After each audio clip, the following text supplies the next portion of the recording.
가장 많이 아팠던 거는 제 딸이 나중에 출산을 한다고 하면 추천할 것 같아요. 모성애가 그거 엄청 생길까? 이런 고민을 좀 했거든요. 저는 그게 너무 유용했습니다. 여러분 그거 꼭 사세요. 안녕하세요 여러분.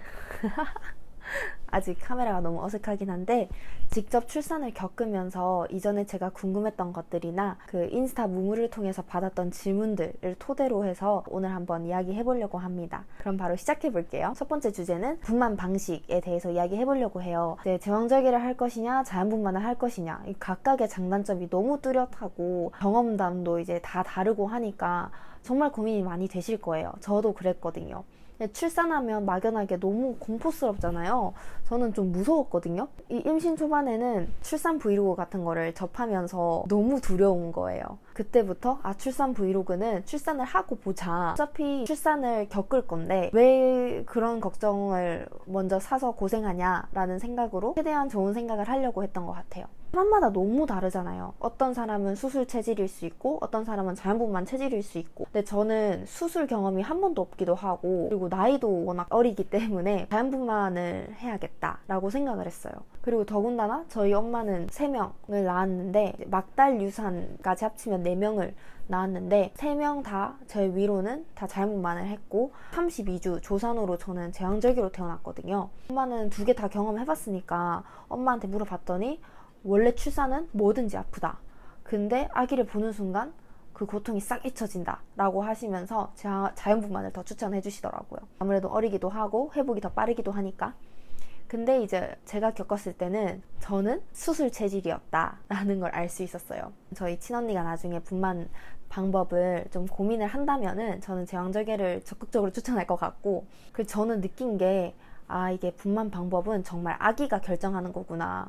특히 저처럼 이제 자연분만을 원했던 사람도 애가 안 나올 수도 있겠구나 라는 생각으로 제왕절개를 좀 염두에 줬으면 좋겠어요. 다양한 경우의 수를 대비하면 좋지 않을까 라는 생각을 했어요.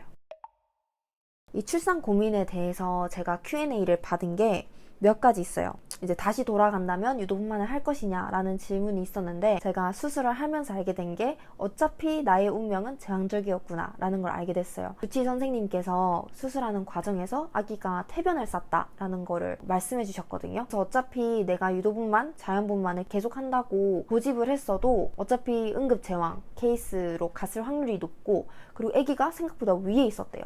그러니까 유도분만을 16시간 촉진제를 맞았음에도 불구하고 애가 너무 위에 있었던 거예요. 내려올 생각이 전혀 없었다. 자연진통 걸리고 싶어서 운동도 되게 열심히 했거든요. 근데도 그거는 소용이 없었다.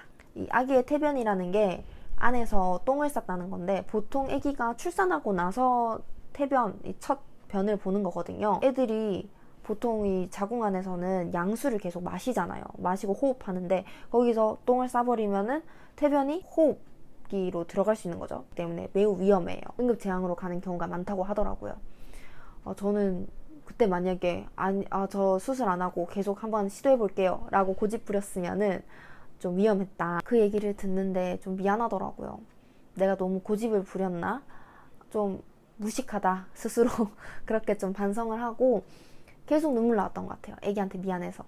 이게 호르몬적인 것 같은데 계속 눈물 나왔어요. 저는 완전 MBTI T이기 때문에 눈물을 잘 안 흘리는 편인 것 같은데 출산하고 나서 눈물을 되게 많이 흘렸다. 그래서 결론은 여러분들은 저처럼 바보같이 고집하지 마시고 조금 열려있는 마인드로 유동적으로 생각하고 고집 부리지 않았으면 좋겠습니다. 진진통의 느낌을 궁금해하는 분들이 꽤 있더라고요. 사람마다 다르겠지만 저 같은 경우에는 거인이 제 등을 이렇게 뭐라고 해야 되지? 진짜 거인이 제 등을 양쪽으로 이렇게 껌처럼 이렇게 하는 느낌이었어요.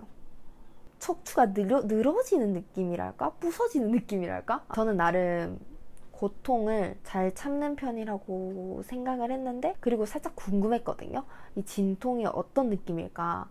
이 여자로서 살아가는데 죽기 전에 한 번쯤 경험해보는 것도 괜찮지 않을까? 라는 살짝 변태적인 생각을 했습니다. 실제로 진진통을 겪어보니 죽기 전에 꼭 겪어보지 않아도 되는 고통이구나 라는 생각을 하면서 너무 아팠거든요. 이 수술 후불제가 저는 아프긴 아팠지만 진진통이라는 그 비교군이 있어서 좀 잘 회복했던 것 같아요. 아프면서도 그래 내가 겪었던 진진통에 비해서는 이게 낫지 이런 생각하면서 견딜 수 있었어요. 물론 사람마다 다릅니다. 제왕절개가 안 아프다는 건 절대 아니고 저 같은 케이스는 진진통이라는 비교군이 있었기 때문에 진진통보다 훨씬 괜찮았고 현대의학 기술에 감사히 여기며 21세기에 태어난 것에 대한 감사함을 너무 많이 느낀 그런 계기가 되었어요.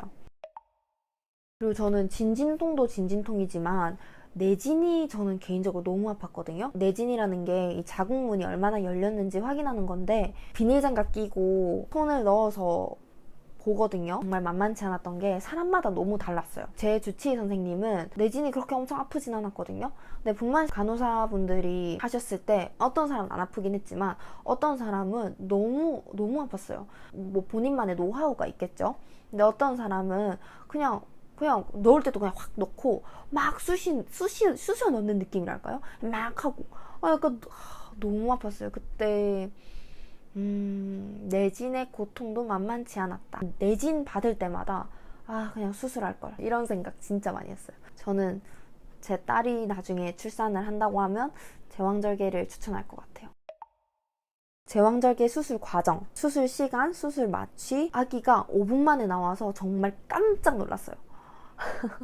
이미 입원 수속이 돼 있는 상태였잖아요. 유도분만을 위해서 누워 있었던 상황이었기 때문에 수술방에 가는 시간까지 2분밖에 안 걸렸고 마취하고 수술 준비하는데 걸리는 시간이 5분에서 10분 정도 엄청 짧았던 것 같아요. 정말 빠르게 진행이 되었고 수술 준비 끝 하는 순간부터 아기의 울음소리까지 들렸던 시간은 5분. 이었어요. 아기랑 이제 실제로 인사하고 저는 하반신 마취만 했기 때문에 아기를 실제로 봤고 눈물도 흘리면서 인사도 하고 정말 값진 경험을 했습니다. 지금 생각해보면 절대 잊을 수 없는 그런 출산의 현장이었던 것 같아요. 아기랑 인사하자마자 갑자기 이제 제 뒤에서 마취과 선생님이 이제 잠들게요 하는 거예요. 근데 저는 워낙 제왕절개의 후기를 안 받다 보니까 제왕절개가 어떻게 이루어지는지 전혀 몰랐는 상태였거든요. 그래서 잠들게요는 무슨 소리지? 애기한테 하는 소린가? 라는 생각을 처음 했어요. 그리고 눈 떠보니까 남편이 있었어요. 그러니까 잠드는 거는 제 얘기였고 수면 마취를 진행했던 거죠. 그래서 이 수면 마취하고 후처치 수술 시간이 거의 한 30-40분 정도 걸렸던 것 같아요. 이거는 의사 선생님들마다의 노하우에 그리고 이 수술 집도 방식이라든지 뭐 이런 거에 따라서 다르다고 해요. 저는 실제로 오래 걸리진 않았고 남편을 딱 보면서 와 내가 애를 낳았다고? 이런 생각이 들었어요. 깨어나 보니까 제가 이제 유도분만을 준비했던 그 분만실에 그대로 옮겨졌더라고요. 근데 왼쪽 쇄골이 진짜 너무너무 아팠어요. 누워있으면서 약간 마취가 덜 풀리긴 했어요. 너무 아프다. 지금 약간 부서진 것 같다. 부서지지 않았냐? 계속 이렇게 물어보고 남편이 제 왼쪽 쇄골을 계속 이제 마사지를 해줬어요. 너무 아픈 거예요. 간호사 선생님께서 오셔가지고 분석을 해주셨어요. 제가 이 마취를 하면서 이렇게 누워있는 과정에 뭔가 의도치 않게 여기 힘이 긴장을 하면서 여기 힘이 들어간 것 같다. 그래서 이게 일시적으로 아플 수 있다 라고 말씀을 해주시더라고요. 너무 아팠어요. 저도 모르게 긴장했나 봐요.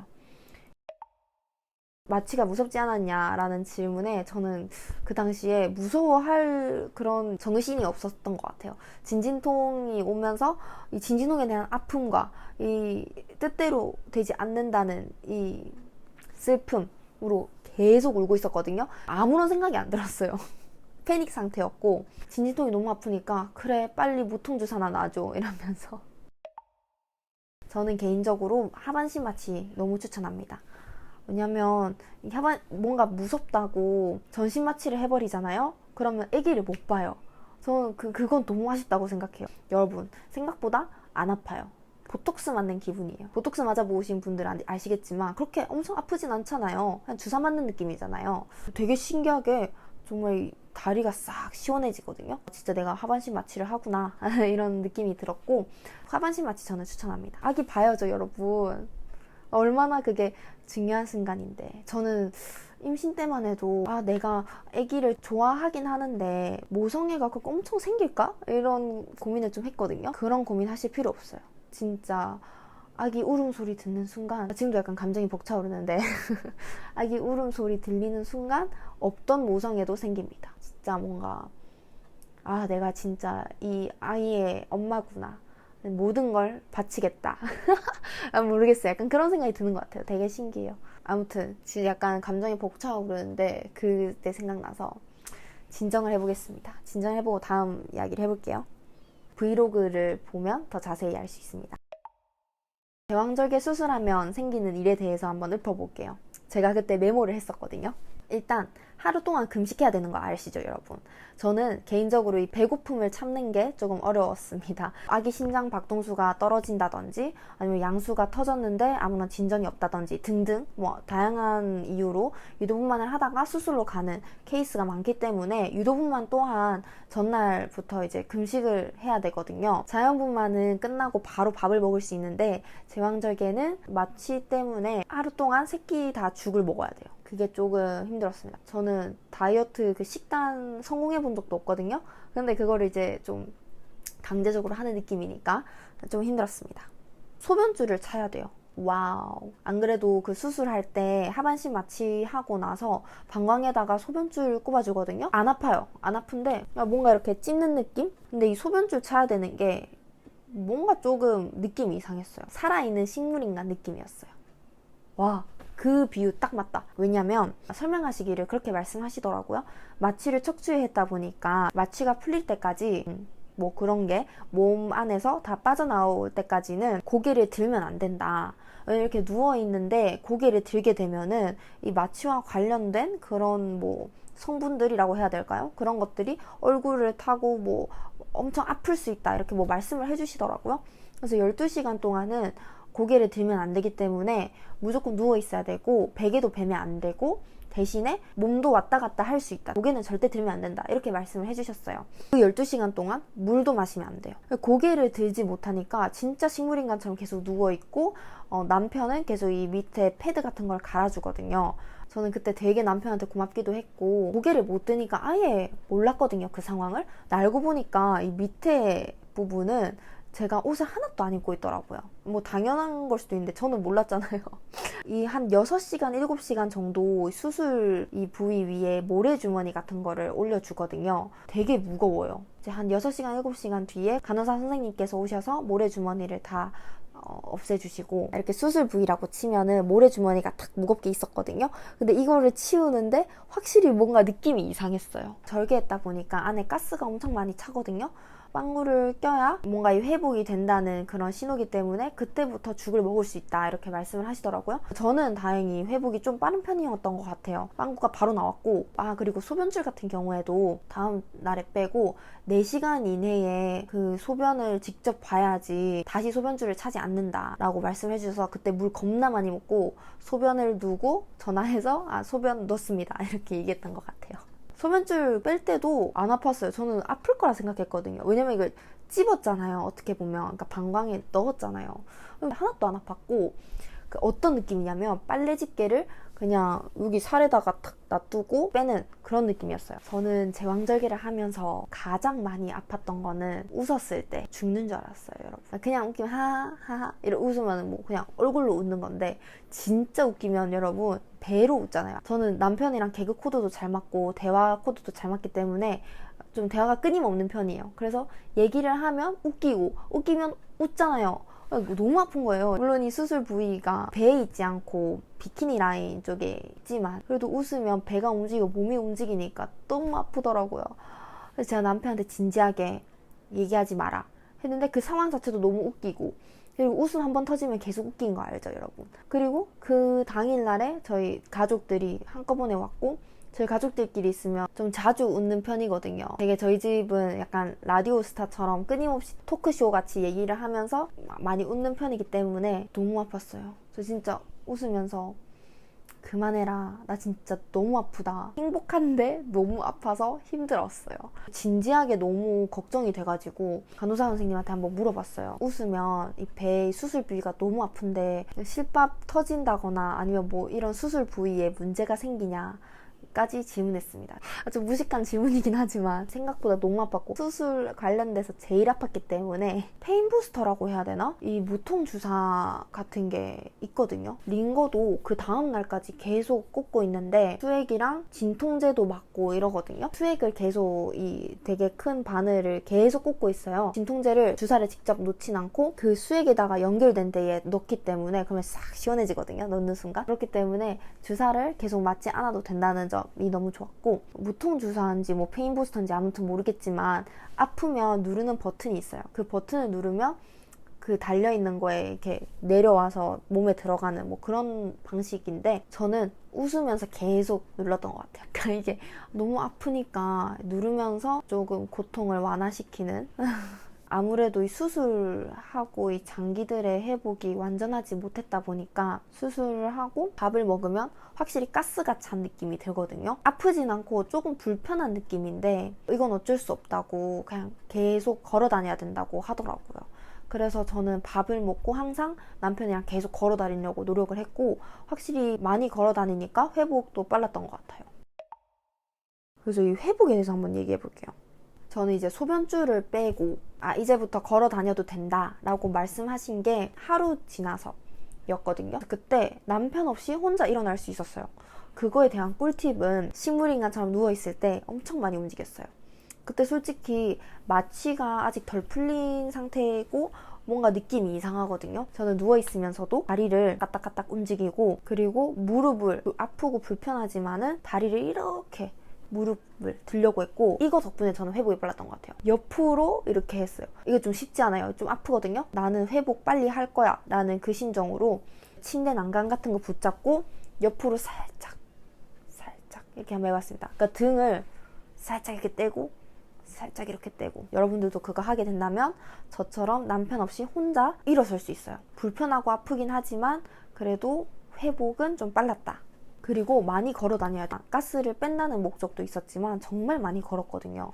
남편이랑 같이 옆에서 혼자 다니면 안 돼요. 항상 옆에 보호자를 동반해야 된다 라고 해서 저는 남편이랑 엄청 많이 돌아다녔어요. 제가 산후복대 같은 경우에 정말 질문이 많이 들어왔어요. 제왕절개를 하고 일어서기 직전에 병원에서의 산후복대를 주거든요. 그거를 어떻게 해야 되는지 다 보호자한테 설명을 하거든요. 수술 부위 위에 이렇게 하는 건데, 그거는 배가 아니라 이 부위 위에다가 하기 때문에 약간 엉덩이 쪽이었어요. 물론 수술 부위가 선생님들마다 다르겠지만 저 같은 경우에는 비키니 라인, 이 속옷 라인 밑이었거든요. 거기에다가 산후복대를 하기 때문에 살짝 엉덩이랑 허리 걸쳐있는 완전 밑에 있고, 워낙 요즘 복직계 이근을 다시 좁혀준다는 소구점으로 엄청 홍보 많이 하는 산후복대 있잖아요. 저도 그거 당근으로 구매해서 있거든요. 그거 같은 경우에는 배에다가 하는 산후복대란 말이죠. 그래서 수술 직후에 하는 병원에서 주는 산후복대랑 다른 거예요. 저는 병원에서는 이 하라는 대로 수술 부위 위에다가 했고, 산후조리원에 딱 간 순간 바로 해야지 하고 제가 준비한 산후복대를 복직계 이근 위에다가 했었거든요. 근데 저 마사지 해주시는 분이 저 산후복대를 보고 하지 말라는 거예요. 이 수술 직후에 하게 되면은 회복하는데 오히려 방해가 된다라고 해가지고, 저는 산후조리원 기간 동안 지금까지 6주의 기간 동안은 산후복대를 하지 않았고, 이제 지금 슬슬 밖에서 이제 전 요즘 걸어다니고 운동 좀 하거든요. 이때 좀 산후복대를 이용합니다. 솔직히 이게 좀 마케팅인 것 같기도 하고, 복직계 이근을 솔직히 이 복대 하나로 다 해결하는 거는 마케팅인 것 같아요. 스스로 운동을 하고 스트레칭하고 이런 게 훨씬 더 효과가 있다고 생각하기 때문에 산후복대는 그냥 약간 다이어트 할 때 먹는 약, 보조제 같은 역할이라고 저는 생각을 해요. 이제 출산 준비물에 대해서 이야기를 해볼게요. 제가 이전 인스타그램에 출산 가방 준비 리스트 노션을 공유를 했었거든요. 그거를 제가 더보기란에 한번 링크를 걸 테니까 궁금하신 분들은 참고하면 될 것 같고요. 그 중에서 제가 실제로 유용하게 썼던 거에 대해서 이야기를 해볼게요. 저 이거 정말 유용했어요. 침대에서 마실 수 있는 그 음료예요. 텀블러에다가 구부러진 빨대를 많이들 사용하셔가지고 저도 그걸 준비하긴 했는데, 생각보다 구부러진 빨대는 저는 많이 사용을 안 했고, 오히려 누워서 이렇게 쪽쪽쪽 빠는 거 있잖아요. 어릴 때 목욕탕 가서 먹었던 그런 거 있죠. 뚜껑 호환이 다 되더라고요. 하늘보리라는 음료를 또 사가지고 거기에서 끼워가지고 그것도 마시고 정말 편하게 마셨어요. 저는 그게 너무 유용했습니다. 여러분 그거 꼭 사세요. 그리고 무조건 가져가야 되는 맘스 안심 팬티 혹은 팬티형 생리대 이런 거 꼭 가져가야 되잖아요. 거기에다가 가위는 정말 제왕절개 하시는 분들 필수품이에요. 이거 준비 안 했으면 진짜 너무 힘들었을 것 같아요. 이제 걸어다니기 시작할 때 맘스 안심 팬티 혹은 그런 팬티형 생리대를 입는단 말이죠. 뭐 화장실 갈 때마다 오로가 많이 배출되었을 때 갈아입잖아요. 변기에 앉았다 일어났다 하는 것도 조금 아픈데 구부려가지고 이거를 팬티를 벗었다 이렇게 하는 것도 너무 좀 아팠어요. 그래서 남편이 다 도와줬는데 팬티형 생리대를 양쪽으로 쭉쭉 자르면은 생리대 끝! 너무 편했습니다. 가위 꼭 챙기세요. 아기가 먹는 그 영양제 있잖아요. 드롭 형식으로 똑똑 이렇게 짜주는 그런 거는 여러분들 잘 알아보셔야 돼요. 제가 갔던 병원 같은 경우에는 똑같은 제품이라 하더라도 밖에서 사온 거는 안 받아주거든요. 이게 약간 좀 제약회사랑 뭐 그런 계약을 했는지는 모르겠지만 그 병원에서 구입한 것만 신생아실에서 먹인다고 했었어요. 남편이 해야 되는 일에 대해서 한번 이야기를 해볼게요. 이 출산 과정에 남편이 이렇게 적극적으로 도와주고 옆에서 함께 했다는 그 사실만으로 남편한테 한 번 더 반하게 된 계기가 되었던 것 같아요. 그래서 꼭 이거 다 하셨으면 좋겠어요. 첫 번째로는 짐 다 챙기기, 두 번째로는 병원에서 이제 입원 수속을 하고 서류를 챙기는 역할입니다. 그때 뭐 동의서 작성하거나 입원실을 선택하는 등등의 그런 의사결정이 많고요. 실제로 저는 제왕절개로 넘어가는 상황에서 남편이 다 동의서를 작성을 하고, 원래는 제왕절개가 예정되어 있는 분들이라면 동의서 작성이라든지 뭐 이런 부분에서 미리 산모가 할 수 있는데, 저는 이제 급하게 넘어간 케이스잖아요. 그러면 남편이 동의서를 대신 작성하고, 그리고 뭐 페인 부스터를 할 건지 말 건지 수술 과정에서 선택하는 뭐 그런 게 있어요. 그런 거를 남편이 대신 하게 되고 이렇거든요. 그런 의사결정이 좀 있습니다. 출산 직전이랑 직후에 양가 부모님이랑 연락하는 그런 역할도 필요해요. 특히 출산 직후에 아기 사진이나 동영상이랑 함께 양가 부모님한테 출산했다고 알리는 게 중요한데요. 꼭 친정 부모님께 먼저 연락하고요. 그리고 먼 친척이라든지 친구들과의 연락은 나중에 하세요.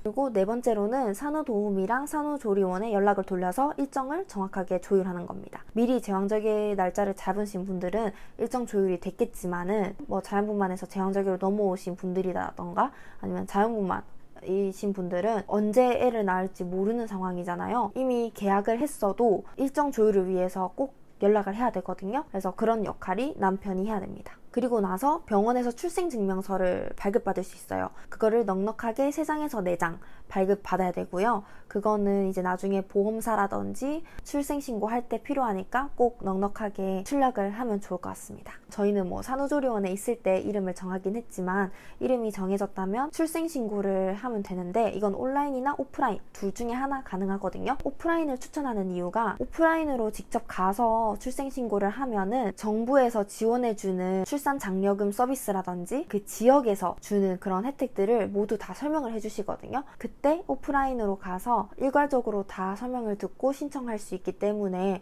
오프라인으로 추천을 하고요. 온라인으로 할 경우에는 본인이 직접 다 검색해보고 해야 되기 때문에 조금 불편함이 있어요.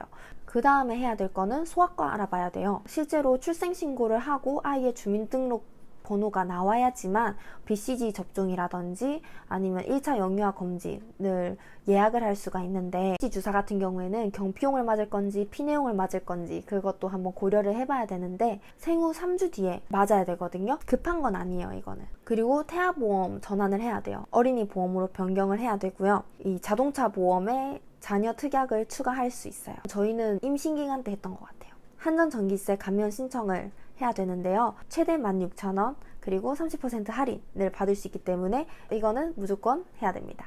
그리고 어린이집 대기를 등록해야 돼요. 생각보다 이 어린이집 같은 경우에도 아이의 주민등록 번호가 필요하기 때문에 출생신고하고 대기를 하는데, 어린이집 대기 때문에 출생신고를 되게 빨리 하는 부부들도 있다고 하거든요. 저희 같은 경우에는 아직까지 어린이집을 언제 보내야 될지 아직 이야기가 안 된 상태이기 때문에 저희는 이건 안 했습니다. 뭐 그 외로는 뭐 자동차 내부 세척이라든지 아내가 집에 돌아오기 전에 집을 한 번 더 대청소를 한다든지 그런 것도 있는데, 뭐 저희는 딱히 그런 건 안 했고 제일 중요한 카시트를 숙지하는 거 그거를 조금 더 중요시 했던 것 같아요. 유축기 대여를 할 수 있는데요. 이거는 관할 보건소마다 다 다르거든요. 저희가 살고 있는 데는 출산율이 높아서 그런지 모르겠지만 유축기 대여를 안 하더라고요.